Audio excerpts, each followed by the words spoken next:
Tere! Et siis paluti mul rääkida akustikast. Ega ma väga tark ei ole, aga ma mõtlesin, et ma näitan lihtsalt paari objekti. Üks on Viljandi laululava ja teine on Tondiraba jäähall, kus mõlemas toimub mingisugune kontserttegevus või laulmine või muusika kuulamine. Et siis, ootame, kas see... Siis esimene ongi Viljandi laululava, siin on erinevaid andmeid selle kohta kirja pandud, et pindala, kaal ja hind.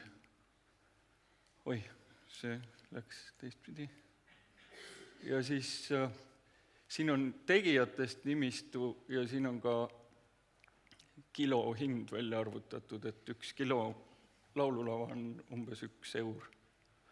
Siis ta asub Viljandis hästi kenas kohas, et ta on kohe Lossimägede kõrval ja seal on tegelikult juba 50-ndatest peale trepistik, kus laulupidusid peetakse. Varem on ilmselt ka seal üritusi tehtud. Ja kuna see trepistik on amortiseerunud, et siis oli konkurss tegelikult välja kujunenud sellisel maastikul, et ümberringi on hästi väärtuslik ja loodusliku amfiteatri moodustav maastik, kus on olemasolev kõrge väljakasvanud kõrghaljastus, selle taga on isegi üks väike matmispaik, siia on maetud 3 mõisnikku kõrval mõisast ja siis, et see on niisugune rikka ajalooga koht. Siis siin on pilt sellest, kuidas me käisime kohta vaatamas, et enne kui see töö pihta hakkas ja põhimõtteliselt on näha, et siin tegelikult see olukord on juba ürituste korraldamiseks nagu loodud, siis see slaid kirjeldab eestlaste sellist veidrat parvlemis, sellist traditsiooni, et nad kogunevad sellise katuse alla tihedalt kuni lõpuni välja ja laulavad seal all ja siis pärast lähevad ära. See toimub suvel tavaliselt. Ja siis me olime varem selliseid asju näinud ja mõtlesime selle üle sellisel viisil, et mis probleemiks sellel olukorral on vahel olnud, on see, et tagareas inimesed minestavad, kuna sellele õhku, et siis esimene mõte oli see, et peaks taha tegema niisuguse ava, et kus saavad nagu inimesed ära minna, kui neil pilt eest ära läheb, või siis oleks see, et sealt tuleb ka päike, sest ilmakaared on niimoodi, et päike liigub selle ruumi tagant. Siis teine asi, mis selle tegemisel oli kriteeriumiks, oli see kõrgus, et selles kohas, kuna see on hästi ajalooline paik, oli hoone kõrgus nagu ette antud ja sellest tulenes ka selline üsna lai ekraan televiisori proportsioon, et siis see muutus nagu selliseks venitatud ruumiks. Ja mis sellega, see on nüüd sama hoone tagant ja mis oli mõte, oli see, et kui tagant tuleb päiksevalgus sinna ruumi, et siis sellise nurga all, mis oli võimalik teha laululaval, ei peegeldu see heli väga kaugele. Et me helipeegeldusest teame nii palju, et ta peaks füüsika mõttes samamoodi peegelduma kui valgus, et läheb vastu pinda sama nurga all edasi. Ja siis see hoone on kõik ka lindamadalikuga nagu läbi arutatud ja me oleme kuulanud siis nii palju, kui oleme osanud sellist nõuannet akustika teemal. Ja see sakiline pind tuleneb siis sellest, et see ülespööratud sakk aitab justkui kaugemale heli peegeldada ja see nagu horisontaalsem sakk siis peegeldab ettepoole helisid, et tekib selline suhteliselt hajus helipilt loodetavasti. Meil selline mõte oli, et see on nüüd hoone lõige ja siin on see hoone lõige ehitusajal, et see pandi kokku sellistest küllaltki lihtsal meetodil, et siin on 5 liimpuitraami suurt ja selle vahele on pandud sisuliselt sellised ogaplaatfermid, mis tavaliselt lüüakse eramute katuse moodustamiseks kokku, et siis selle ruumi moodustamine oli väga lihtne ja tegelikult see ehitusaegne pilt on isegi vaata et kõige ilusam, sest ta on selline nagu sõre ja kärg. Siin on spetsialistid kogunenud, et siin on projekteerimise projektijuht Riho Joala, insener Tõnu Peipon ja siis Ott Kadarik, kes on arhitekt. Siin on siis ruum, et sinna ette tuli teha betoonväljak, et see oli tantsijate ovaalne väljak ja arutati pikalt, et kas seal on kunstmuru, aga millegipärast rahvatantsijad nõudsid betooni, et see pidi olema kõige parem, et on sile korralik ja saab tantsida, et siis see nii tuli. Siin on hoone maastikus, et nagu näha, on see hoone suhteliselt selline tagasihoidlik taust sellele, mis kõik ümberringi toimub ja ta pigem on selline nagu raam seal toimuvatele sündmustele, et selline lai ekraan, et selles mõttes on hea filmida. Ja siin on lava avamine talvel, et siis jaanuaris kogunesid inimesed lume käes seda avama ja toimus midagi laulu-tantsupealaadset, siin tantsitakse siis lume sees rahvariietega.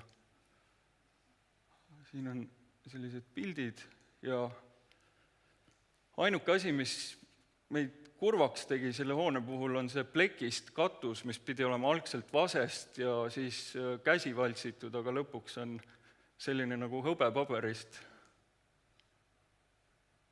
Siis hoone tagumine külg, kus on klaasidega suletud, sest et sealt heli nagu välja ei vupsaks, et valgust tuleks, aga heli peegeldavus säiliks.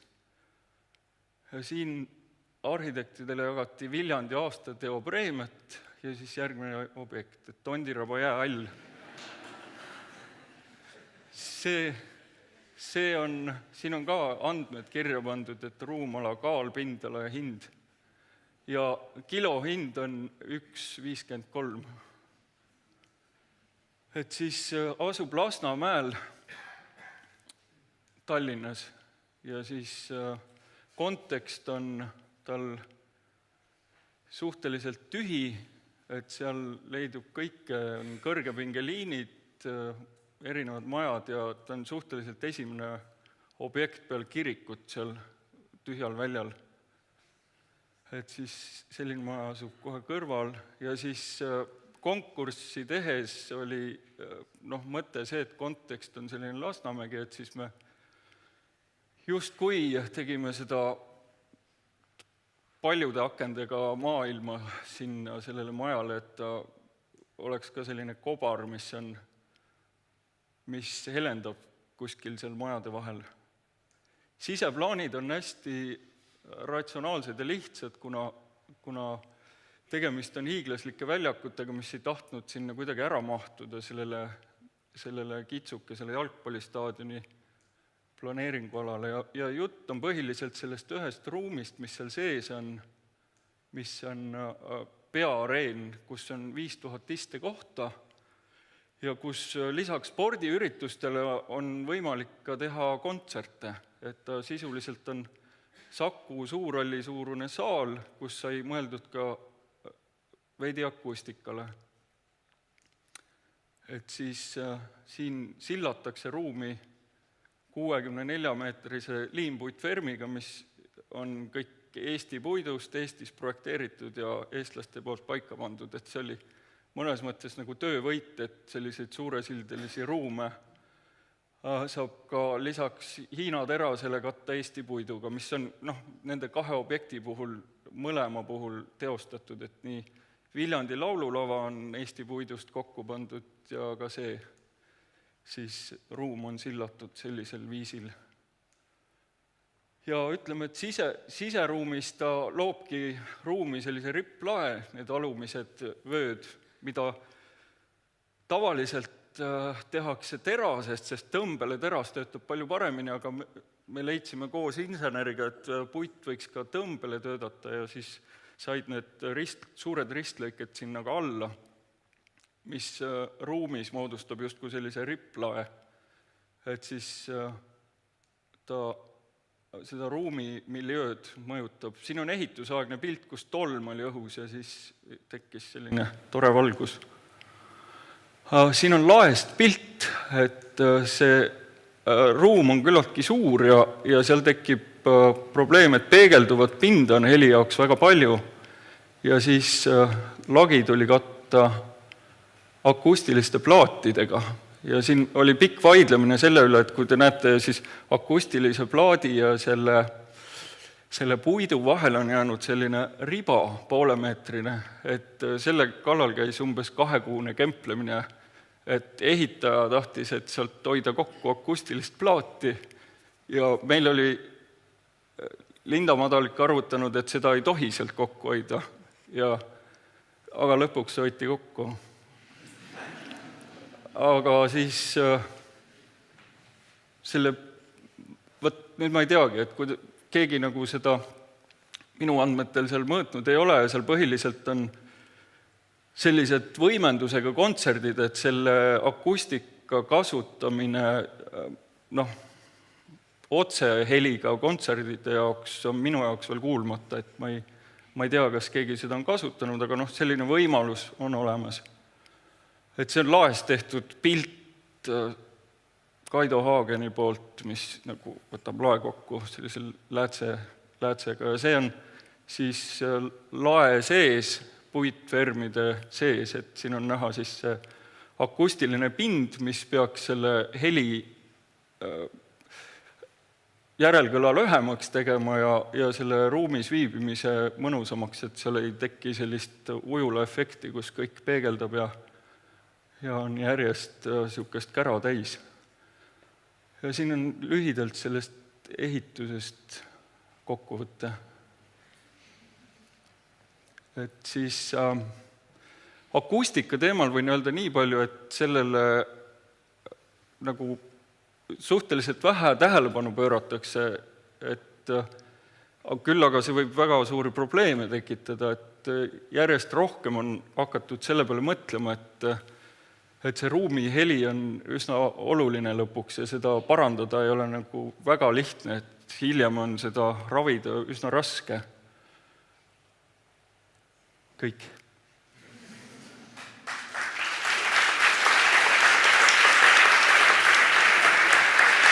Ma loodan, et on näed küsimusi ka,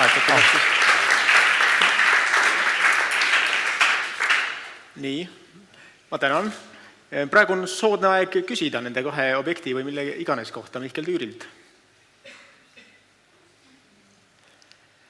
Ma esimese küsimuse siis küsin ise ära, et kui see Viljandi laululava valmis sai, kas sa kujutasid seda heli enda jaoks kuidagi ette enne ka ja siis pärast läksid sinna üritusele? Olid need omavahel nagu vastavuses, need helipildid, või sa andsid selle rea kõik akustikutele üle?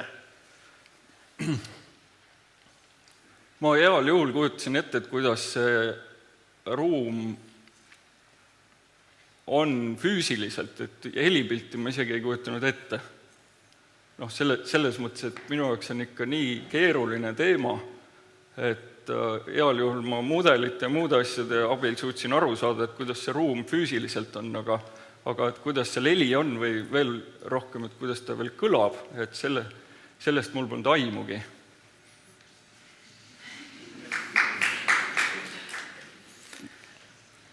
Küsimusi selle peale?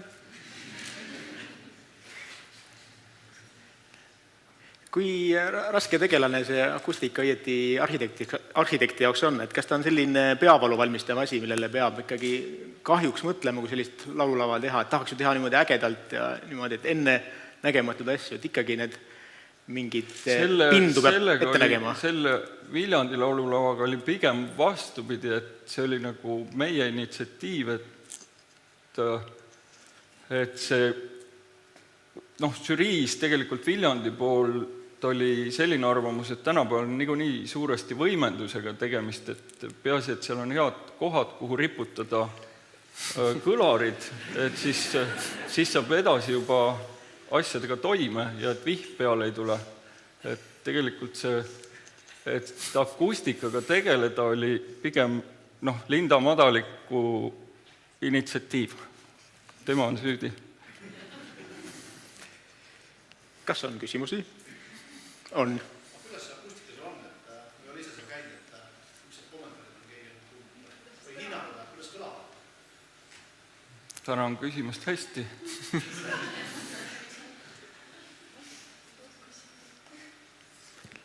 Küsimus oli see, et kuidas siis kõlab, et kas keegi oskab kommenteerida, et Näeb hea välja, ma ei ole kontserti kuulnud. Ei, ma olen kuulnud laulu ja selles mõttes kostab.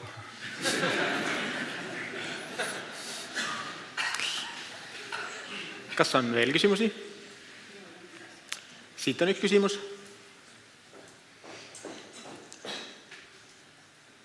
Mõlemast teie objektist on tehtud arhitektuurifilm, noored kõrvaltvaatajad. Et kuidas teile tundub?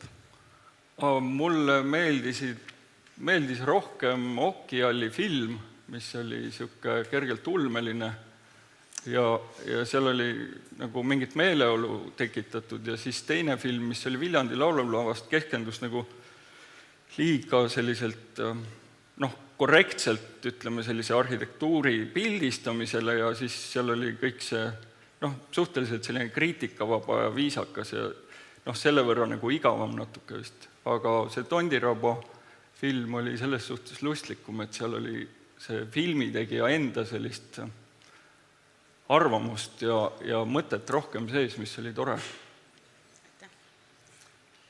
Nii. Ma vist tänan võib-olla selle emotsionaalse küsimuse ka, et nagu sa alustasid seda ettekannet, et millegi pärast eestlased kogunevad kuhugi, eks ole, kaare alla ja tahavad seal niimoodi laulda ja minestada. Et kas see oli ka väga emotsionaalne ülesanne ühele arhitektile, kui öeldakse, et on võimalus teha laululava? Jah, selles mõttes mul ema on füüsik ja siis me projekteerisime samal ajal füüsikahoonet, mis nagu tema jaoks on nagu oluline, sest ikkagi füüsikud saavad uue katsebaasi, aga samas ta on ka mult või ütleme suurejoonest pärit ja siis kui selgus, et me võitsime Viljandi laululava, siis tema arvamus oli üheselt, et see on ikka tähtsam maja. Et selles mõttes loomulikult oli oluline. Ma tänan. Ja saadame sind aplausiga kohale. Aitäh.